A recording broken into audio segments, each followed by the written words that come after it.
안녕하세요. 모두가 사는 교회 올리브교회 박종범 목사입니다. 오늘도 하나님의 은혜와 평강이 우리 주 예수 그리스도 안에서 저와 우리 모두에게 넘쳐나길 주의 이름으로 축복합니다. 오늘은 신명기 24장 1절에서 9절 말씀에 근거해서 하나님 나라 백성의 일상의 규례라는 제목으로 하나님 말씀을 전하도록 하겠습니다. 신명기 말씀을 계속 살펴보고 있는데요. 신명기라는 말은 거듭할 신자에 명령할 명자, 기록할 기자를 씁니다. 신명기라는 말은 반복해서 강조하는 말씀이다. 이런 의미로 보면 되겠습니다. 오늘 본문에서도 하나님께서 여러 가지 규례를 계속해서 반복해서 강조하고 계십니다.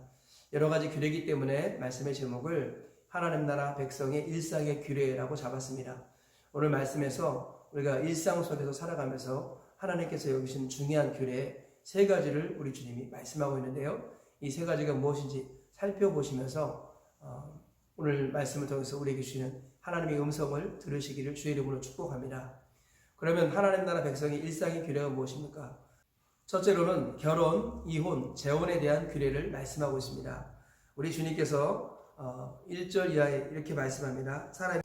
사람이 아내를 맞이하여 데려온 후에 그에게 수치되는 일이 있음을 발견하고 그를 기뻐하지 아니하여 이혼 증서를 써서 그의 손에 주고 그를 자기 집에서 내보낼 것이요 그 여자는 그의 집에서 나가서 다른 사람의 아내가 되려니와 그의 둘째 남편도 그를 미워하여 이혼 증서를 써서 그의 손에 주고 그를 자기 집에서 내보냈거나 또는 그를 아내로 맞이한 둘째 남편이 죽었다 하자 그 여자는 이미 몸을 더럽혔은즉 그를 내보낸 전 남편이 그를 다시 아내로 맞이하지 말지니 이 일은 여호와 앞에 가증한 것이라.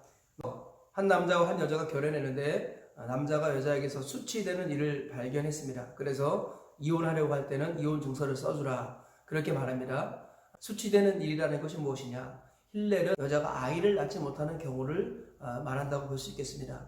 아이를 갖지 못할 경우 여자에게 가장 큰 수치였고 집안의 수치였습니다. 그래서 이혼하는 경우도 있었고 또는 다른 아내를 맞이하는 경우도 있었지요. 그래서요 우리 주님께서 말씀하시는 이런 일들, 이런 수치되는 일들로 인하여서 남편이 더 이상 이 아내와 함께하고 싶지 않다 그랬을 때 그 여자를 그냥 버리면 안 된다. 그러면 그 여자는 주홍글씨를 차고 다니는 것 같다. 그러므로 여자를 배려해서 이혼 증서를 써주라 그렇게 말씀하시는 거죠. 그러면서 우리 주님께서 어쨌든 제가 이혼했다 했을 때 그 나와 이혼한 그 여자가 다른 남자와 결혼했는데 그 남자와 또 이혼했거나 또는 그 남자와 사별했다 치자. 그랬을 때 다시 그 여자와 결혼해서는 안 된다. 그렇게 말씀하시는 겁니다. 이것은 이스라엘을 더럽히는 가증한 행위다. 주님이 그렇게 말씀하고 계십니다. 둘째로 맷돌을 전당 잡지 말고 형제를 유기하는 자는 죽이라 이렇게 말씀하고 있습니다.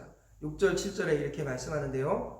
사람이 맷돌이나 그 윗장을 전당 잡지 말지니 이는 그 생명을 전당 잡음이니라. 사람이 자기 형제 곧 이스라엘 자손 중 한 사람을 유인하여 종으로 삼거나 판 것이 발견되면 그 유인한 자를 죽일지니 이같이 하여 너희 중에서 악을 제할지니라. 그러니 이 맷돌이라는 것이 생계 유지 수단인데 먹고는 살아야 되는데 정말 먹고 살만한 마지막 것까지 빼앗아 버리는 것 이것은 옳지 않다. 아무리 빚을 지고 있다 할지라도 맷돌을 전당 잡는 일은 없어야 한다라는 것이고요. 또 하나 형제를 이웃을 유기한 경우는 그것이 발각이 되고 분명할 경우에 그를 사형에 처하라. 이렇게 말씀하고 있습니다. 셋째로 나병에 관하여서는 성경과 제사장의 지도를 받으라 라고 말씀하고 있습니다. 오늘 본문 8절에 보니까 너는 나병에 대하여 삼가서 레위 사람 제사장들이 너희에게 가르치는 대로 내가 힘써 다 지켜 행하되 너희는 내가 그들에게 명령한 대로 지켜 행하라. 너희는 애굽에서 나오는 길에서 내 하나님 여호와께서 미리암에게 행하신 일을 기억할지니라. 하나님께서는 미리암이 모세를 대적해서 문둥병이 걸려서 진 밖에서 7일 동안 격리했던 것 이런 것들을 상기시키십니다. 그래서 하나님이 기뻐하시지 않는 일을 행할 경우에 문둥병이 걸릴 수 있다라는 것을 말씀하시기도 하고 또 문둥병이 걸렸을 때 7일 동안 진 밖에서 격리시키는 이런 것들도 상기시키며 말씀하시는 거죠. 그러면서 나병에 관하여서는 레위 사람 제사장의 지도를 받으라 그렇게 말씀하고 있다는 것입니다. 오늘 세 가지 말씀을 통해서 우리에게 얻을 수 있는 교훈을 살펴보도록 하겠습니다. 첫째로 하나님께서는 가정을 교회만큼이나 소중히 여기신다는 것입니다. 우리는 교회와 가정을 다르게 생각하는 경향이 종종 있습니다. 그래서 교회와 가정을 분리하거나 또는 나누는 경우가 종종 있는데요. 성경적으로 보면 에덴에서는 교회와 가정이 하나였습니다. 그래서 하나님께서 아담을 지으시고 독초하는 것이 좋지 못하여서 돕는 배필을 지으시고 나서 하나님이 보시기에 심히 좋았다 말씀하셨습니다. 창조의 완성은 개인이 아니라 공동체고요. 그 공동체는 바로 가정입니다. 그리고 성경 말씀을 쭉 살펴보면 아담은 가정의 제사장이었습니다. 그래서요, 에덴에서는 죄가 들어오기 전에 교회와 가정은 하나였다라고 말씀하고 있습니다. 교회와 가정은 그 DNA가 하나라는 것입니다. 주님은 우리 남편 또는 아버지가 가정의 제사장이라고 말씀하고요. 또 목회자는 우리 가정 같은 교회의 제사장이라고 말씀하고 있습니다. 교회는 끊임없이 가정을 목표로 달려가야 할 것이고 가정은 끊임없이 교회를 바라보며 달려가야 할 것입니다. 교회와 가정은 DNA가 같다라는 거예요. 우리 주님께서는 가정을 소중히 여기고 교회를 소중히 여기십니다. 그래서 남편과 아내의 관계를 그리스도와 교회의 관계로 말씀하셨습니다. 에베소 아내들아 남편에게 복종하기를 교회가 그리스도께 하듯 하라 이렇게 말씀하셨고요. 남편들아 아내 사랑하기를 그리스도께서 교회를 위하여 자신을 주심과 같이 하라 이렇게 말씀하셨습니다. 우리 주님께서는 그리스도와 교회의 관계를 남편과 아내의 관계로 비유하셨다라는 거예요. 즉 우리 주님의 관점에서는 교회와 가정은 DNA가 똑같다라는 것입니다. 오늘 본문에서도 우리 주님은 가정을 소중히 여기는 것을 말씀하시는데요. 이것은 바로 교회를 소중히 여기는 것과 그 원리가 똑같다라는 것입니다. 하나님이 제일 싫어하는 게 우상숭배지요. 우상숭배를 주님은 간음에 비유하셨습니다. 그래서 이스라엘 백성들 중에서 하나님께서 제일 싫어하는 죄가 영적으로는 우상이고 가정적으로는 간음입니다. 그래서 간음하는 것은 돌로 쳐 죽이라. 주님이 그렇게까지 말씀하셨지요. 오늘 부분에서도 성적으로 문란해지는 것을 주님이 기뻐하지 않는다는 취지로 말씀하시는 겁니다. 한번 결혼했다가 이혼해서 남의 아내가 되었다면 그 남의 아내가 된 여자와 다시 합하지 말라. 이것은 성적인 거룩과 순결을 소중히 여기고 가정의 질서를 잘 지키라는 그런 의미로 우리 주님이 말씀하신 것입니다. 우리 하나님을 섬기는 사람들에게 가장 큰 잘못이 무엇인지 아십니까? 하나님은 오히려 하나님을 모르는 이방인에 대해서는 관대한 부분이 있습니다. 그런데 하나님이 제일 아파하시는 것이 뭐냐면 하나님의 사람들이 이방인화 되는 것입니다. 하나님의 아들들이 사람의 딸들을 보고 자기 눈에 보기 좋은 대로 아내를 삼는 이런 것들을 하나님이 너무 아파하시는 거예요. 여호와와 바알 사이에서 머뭇머뭇하는 거, 하나님도 섬기면서 바알도 섬기는 거, 하나님을 섬기면서 이 세상도 섬기는 거, 우리 예수님을 섬긴다고 하면서 재물도 섬기는 것, 하나님 이런 것들을 영적 간음으로 생각하십니다. 그래서 부부 사이에 가장 큰 죄가 간음 아니겠습니까? 교회에서 가장 큰 죄가 우상숭배 아니겠습니까? 이 두 개가 DNA가 일치하는 교회와 가정에서의 동일한 모습이라는 것입니다. 하나님께서는 가정을 교회처럼 여기십니다. 가정의 거룩과 순결을 너무나도 소중히 여기시는 거지요. 그래서 하나님께서는 영이 충만하실지라도 오직 하나를 지으시지 않았느냐. 그 이유는 경건한 자손을 얻고자 하시니라. 말라기서 2장 15절에서 말씀하지요. 하나님께서는 한 남자와 한 여자를 지으셔서 그들을 통하여 경건한 자손을 낳고 그들이 생육하고 번성하여 충만하여 지배하고 정복하고 다스리는 것, 이것이 하나님의 원대한 계획이고 꿈이라 하는 것입니다. 그래서 이 꿈과 계획을 이루기 위해서 하나님께서는 교회와 가정을 가장 소중히 여기신다라는 것입니다. 이 땅이 멸망할 때를 보면 다 가정이 깨질 때였습니다. 다른 의미로는 교회가 깨지면 이 땅이 멸망하는 것입니다. 대한민국의 희망은 교회와 같은 가정과 같은 교회가 바로 대한민국의 희망입니다. 우리 주님께서는 가정을 소중히 여기고 그것은 교회를 소중히 여기는 것과 동일하게 보신다. 오늘 본문 말씀의 핵심 내용인 것입니다.